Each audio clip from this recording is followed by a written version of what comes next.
Now at 10 and streaming on crossroadstoday.com, County commissioners are hitting pause on selling the Fannin Monument. Find out what's next. The measles outbreak grows as officials urge vaccination. And Union Pacific is closing some railroad crossings in Bloomington, impacting school bus routes. We've got a lot of sunshine ahead if you're into that kind of stuff. I was hoping for a little rain, but we're not going to get any this week. We've got some dry and very warm weather coming up. We'll be talking about that. And we had some great baseball and softball action across the Crossroads. We'll tell you about tonight's games and provide you with some highlights coming up in sports. You're watching 25 News Now at 10. Good evening and thank you for joining us. I'm Shawna Currie. And I'm Don Brubaker. An El Campo man continues to appeal his life sentence for dealing fentanyl in 2019. 78-year-old Lawrence Harold is appealing to the Texas Court of Criminal Appeals.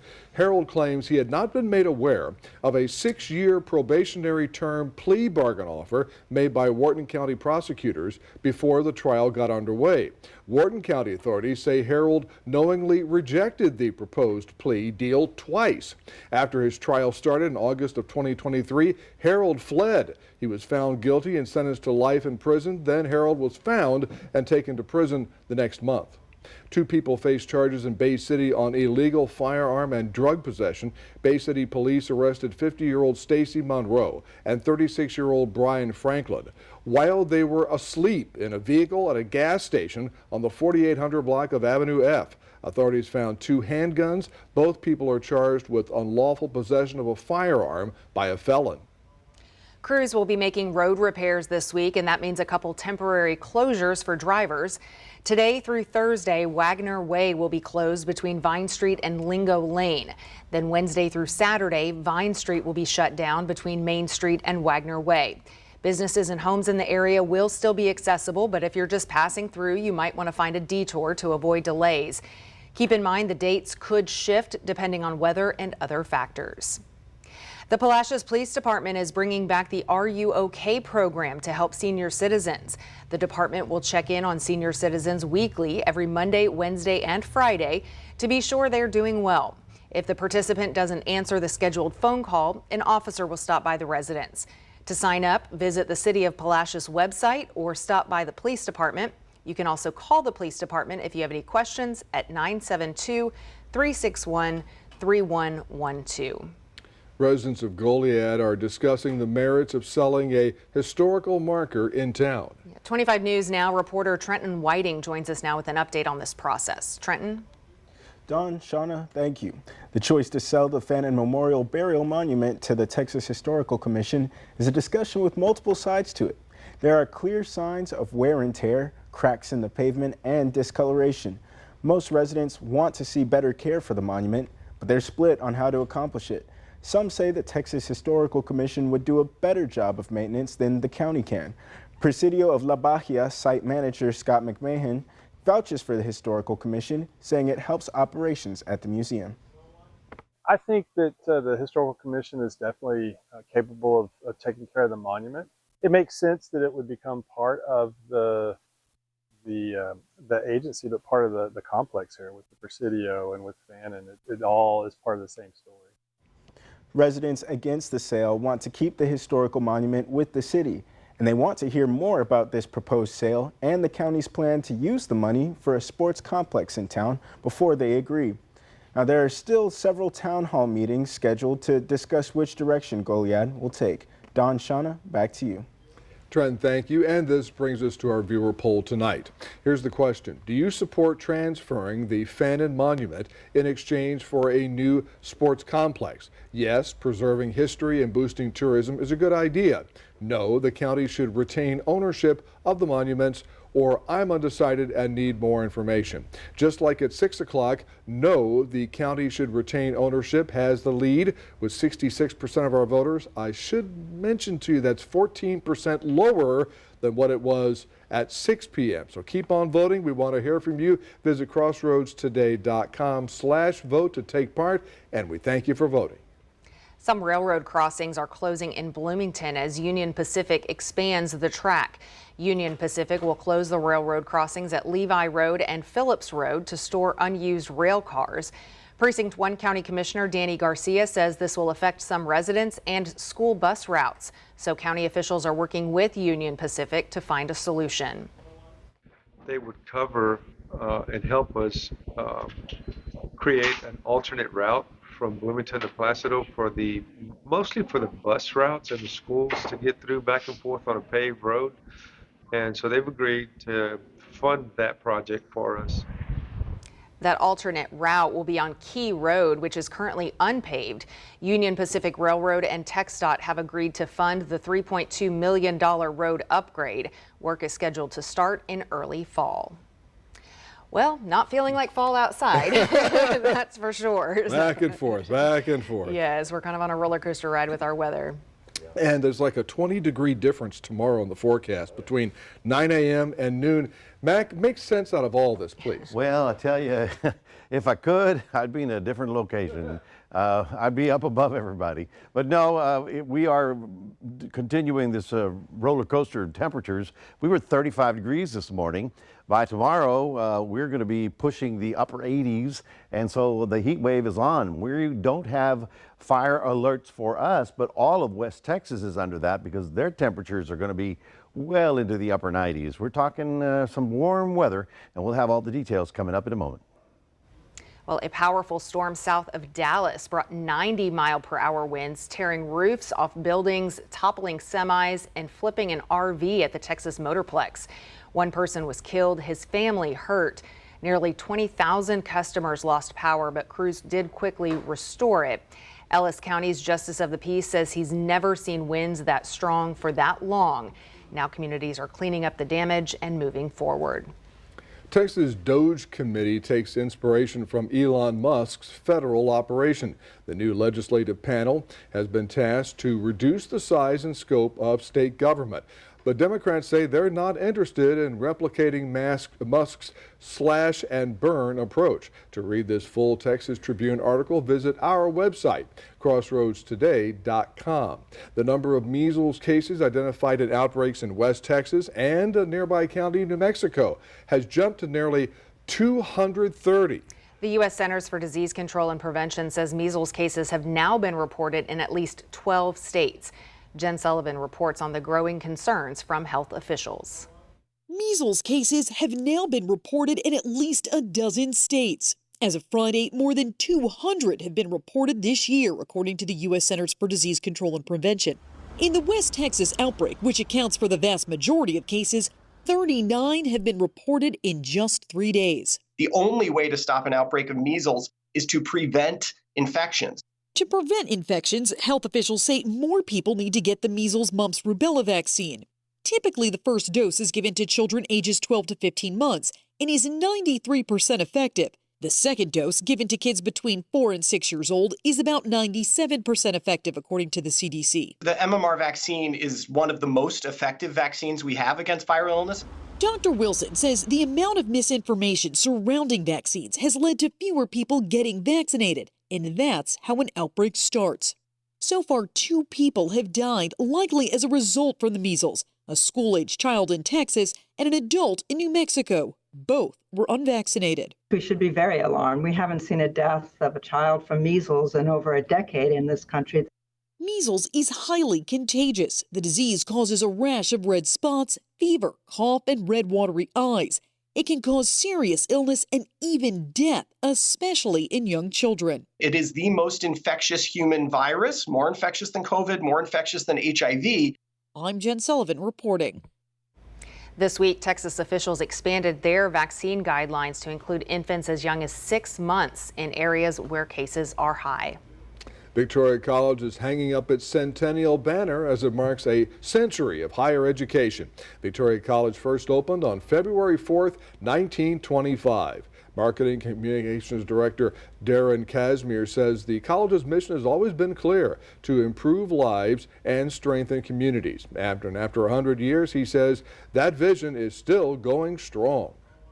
Victoria College is excited to be celebrating our 100th anniversary this year, and we've been recently installing new light pole banners around campus as one way to commemorate this milestone.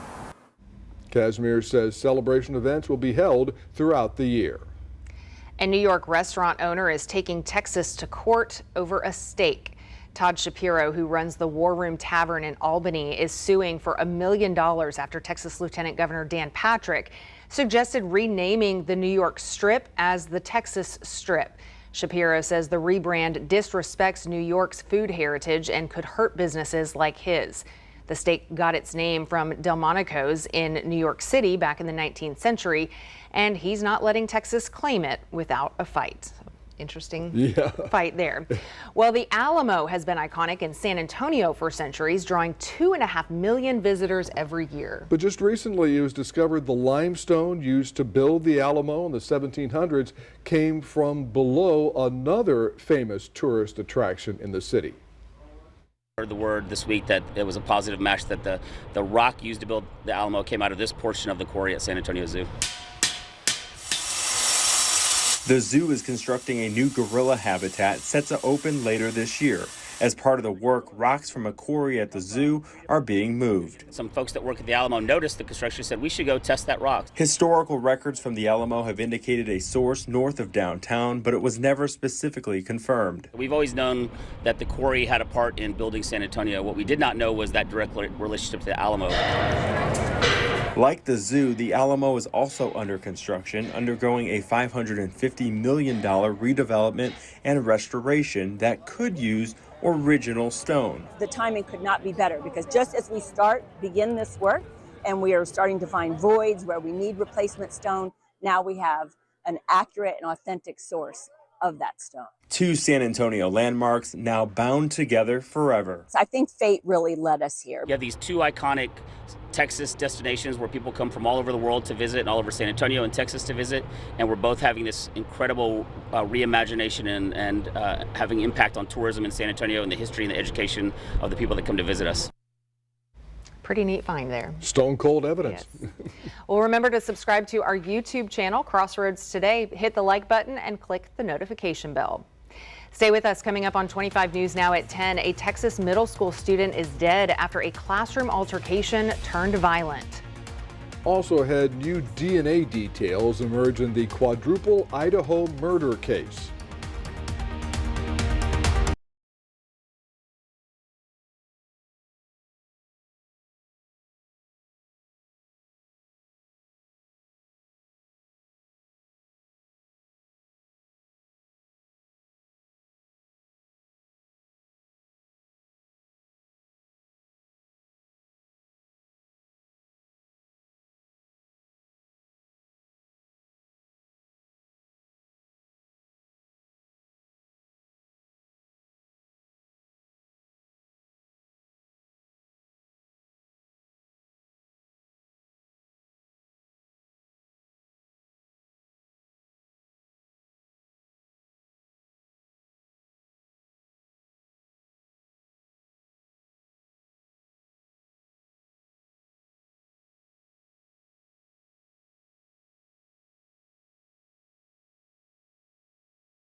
A middle school student in Central Texas is fatally stabbed by a classmate.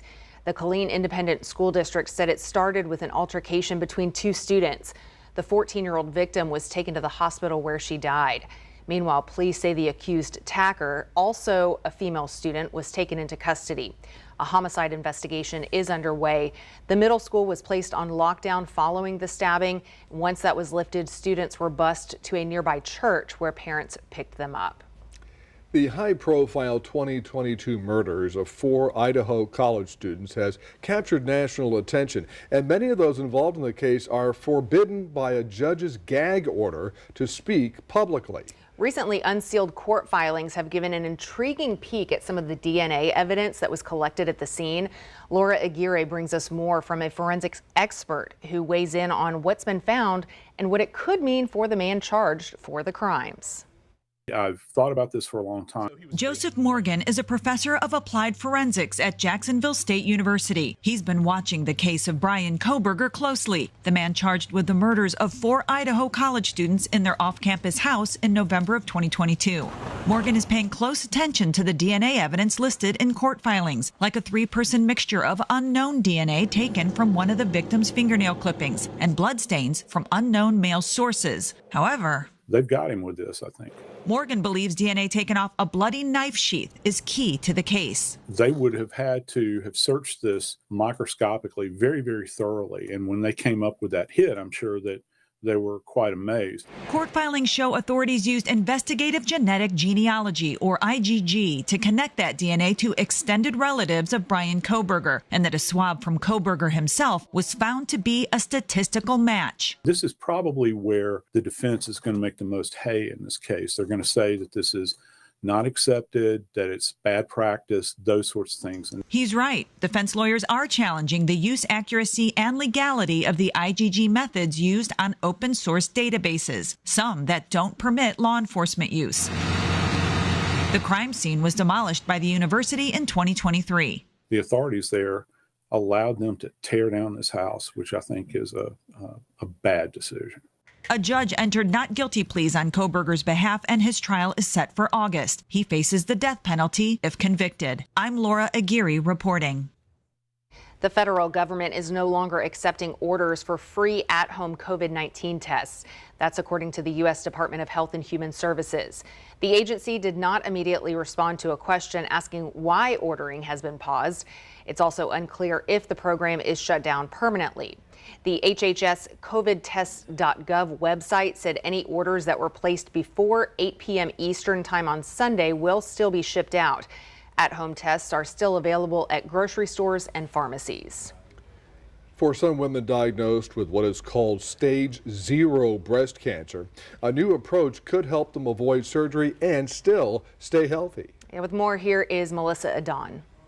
A recent COMET trial suggests that surgery may not be necessary for all women with DCIS, precancerous breast cancer, or stage 0 breast cancer. This nationwide study found that for women with low-risk DCIS, close monitoring could be just as safe as surgery.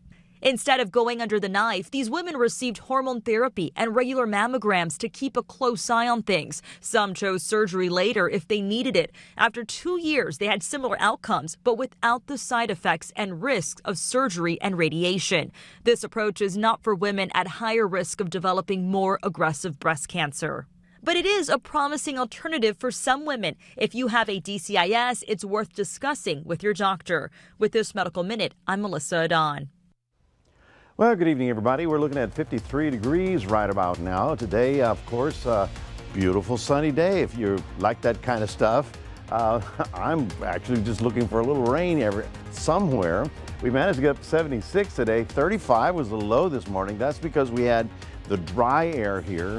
Temperatures dropped dramatically, and it was rather chilly this morning. But by tomorrow, you're going to start seeing all that Gulf air roll back in, and also that brings us the warming temperatures. We'll have more on that coming up in a moment.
Here's a classic example of dry air and humid air. The dry air loses the heat at night. It drops and gets cold. It's kind of like the desert. You think Arizona, they're 110 in the day, but they're chilly in the 50s at night because the dry air loses the heat very rapidly. Well, now the Gulf air is rolling back in. You can see it right here in the green. This is where the humidities are back up to 70, 80%. That's the Gulf air. And this is where what we were in this morning with very low humidity down to 30% and 40%. So as that Gulf air rolls in, you'll feel a little bit more moisture. It'll also be getting a little warmer over the next couple of days. Now, high pressure gave us those gorgeous days that were clear and cool, but now that's moving off to the coast, and as a result, that southeast wind is returning. But I wish I could tell you that we, have some sort of clouds or rain in sight, but it's pretty quiet. In fact, the high pressure is dominating pretty much the entire southeastern United States, as you see right about there. Now, this is a very interesting development here, area of low pressure bringing rain to Southern California. This thing is actually going to cross across the southwest and eventually gets into our area, probably by the weekend.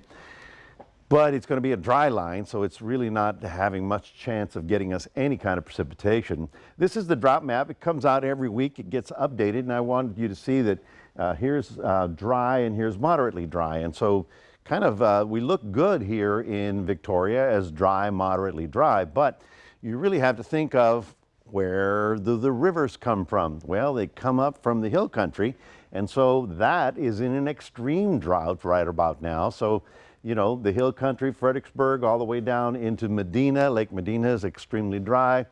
All of that water needs to flow down the rivers and streams. So without any additional precip, we're going to have a problem. Now, over the next few days, we're going to start warming up. At this point in time, we have a fire weather watch, not a red flag warning, because the winds are less than 35 miles an hour. We'll certainly be watching it. But even then, and even for us, even without the advisory, we should be very cautious because everything that was dry for the winter hasn't completely greened up just yet. So 80 tomorrow, and then warm on Wednesday, and then getting 90 degrees. Like I promised you last week, we were looking at 90 degrees this week, and there it is. And then that little dry line that you saw out in California will come through with a little bit of a north wind, but it's not going to cool us down much at all. 47 tonight's low as opposed to 35 this morning, so obviously a little bit milder because of the Gulf air. And tomorrow we'll get up with lots of sunshine up to about 80 degrees. But look at that, 88 in San Antonio, 92 already in Laredo. In fact, over the next couple of days along the Texas border, 98, 99, could see 100. Could see 100. So we look at the big map and you can see the big dome keeping everything away from our area. We'll watch and wait for that system coming across the southwest. Won't be here until about the weekend, but as you can see, the chances of any real precipitation are pretty slim at this time. Day planner for those of you in Port Lavaca. A gorgeous day tomorrow. Yep, I got you. You're well taken care of. High of about 78 degrees, a nice little southerly wind, no major problems. And gorgeous day in Cuero, getting up to about 82, lots of sun. We stay on the sunny side, a little breezy and quite warm until we get to Friday night. Then we get a little bit of cloud cover before and then a dry northwest wind behind it. This may have a red flag warning. We'll sort of watch and wait to see how it evolves. That's your 7-day forecast, reminding everybody we do have a QR code.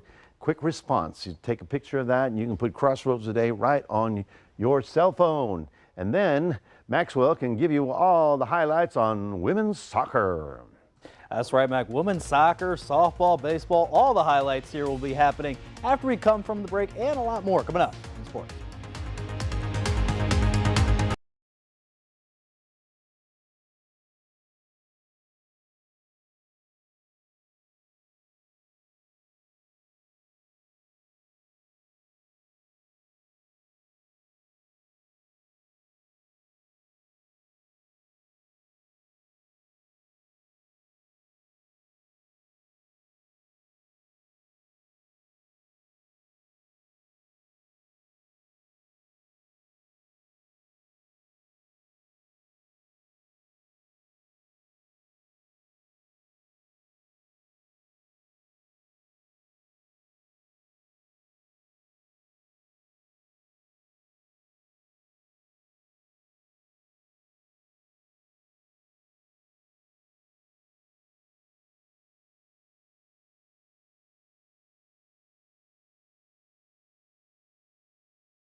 All right, good evening, Crossroads. Tonight we had a lot of baseball and softball action here across the Crossroads, and we're going to start first with the Shiner Lady Comanches. They faced the Louise Hornets, and the Lady Comanches took care of business, winning 28-0. Kaylee Brubaker led the way, having a solo shot to help the Comanches score a lot of runs here in this game to beat Louise. And after the game, we chatted with Shiner softball head coach about tonight's game. Softball head coach Jason Keller, about tonight's game and what they need to improve going forward.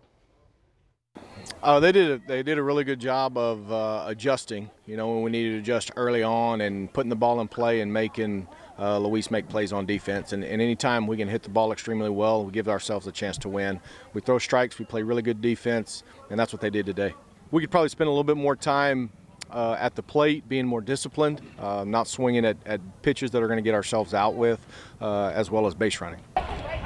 Kelly Lady Comanches look to keep dominating again on the field overall. They get to travel to Schulenburg there this Friday. Now over to some baseball action where the Refugio Bobcats face the Yorktown Wildcats on the road. And Refugio is looking to get back on the win column, and they're not starting the way they want to. 4-6-1 overall. But tonight they got the runs going. They got 4 runs there in the first 3 innings. They would add on, winning the game there 11-1. Refugio, they got the bats there from everywhere, and they're going to be back in action on Wednesday at home versus Skidmore Titan there on Wednesday. Also in high school baseball action, St. Joseph Flyers had their district opener at Riverside Stadium tonight versus Gertrudes Academy. And again, they walked off winner there for St. Joseph Flyers there. It's also future Flyer night there for St. Joseph. They won 3-2. And again, they'll be back on action on Friday. Now from baseball to softball to some soccer action where the Bay City Lady Cats look to win the outright district regular season title night versus Hallettsville Lady Brahmas. And the Lady Cats got big production from everywhere and from the team and the bench, because they won 7-1 over Hallettsville. Officially, the Lady Cats officially won the district regular season title, and they're going to wait to see who they face in their next opponent in the playoffs. Now over to some local soccer action. Victoria West played at Memorial Stadium for their last district matchup versus Lamar Consolidated. West battled with Lamar Consolidated, and a tie from this game. Trent Herman got the score there for the men's team, and again, they officially will finish in 3rd place in district. Over to Victoria West women's soccer. They played their last district game as well. They're against Lamar Consolidated. And guess what? They took care of it easily. 10-0 here in this game. Addie Adcock had 4 goals in the game to lead there the Victoria West Warriors. And same thing. They will be back in action, waiting to see who they play in the playoffs they're going into next week. That's going to do it here in sports. Don and Shawna, back to you. Max, thank you, and stay with us. Coming up on 25 News now at 10, we'll take a last look at your weather. Plus, a new champion is crowned at the world's biggest dog show. Tonight, I think we finally nailed it. We're here to unveil your own Gene Simmons.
Turtles were released back into the Gulf over the weekend. Hundreds of people filled the beach on North Padre Island Sunday for what has turned out to be an annual tradition around this time of year.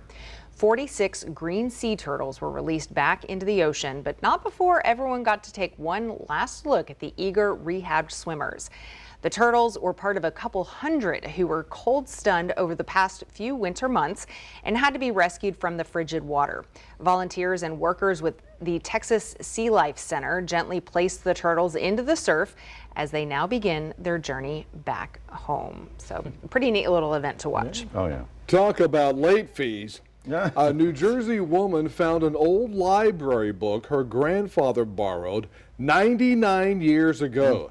She decided to return it. Thankfully, she did not have to pay the tab of $18,000 in fines for the book being decades late in returning.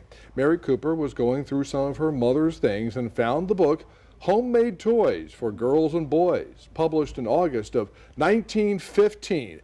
It was supposed to be returned 3/31/1926. Unfortunately, her grandfather passed away the next year, and I'm so glad that when she returned the book, they didn't throw the book at her.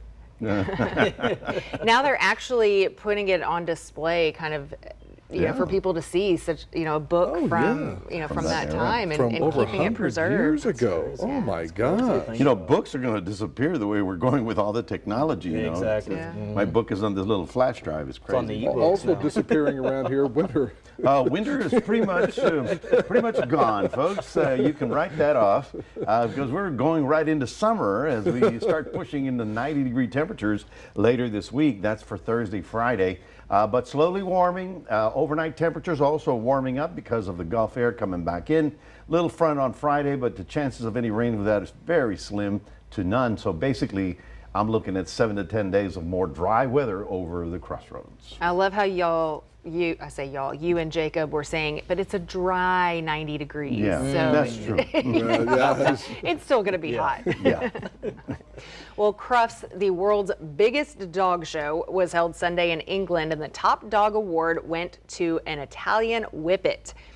Musia is 4 years old. Her handler describes her as the sweetest dog. She is the first Italian dog to win the coveted Best in Show prize at the event and the fourth Whippet to win the prize.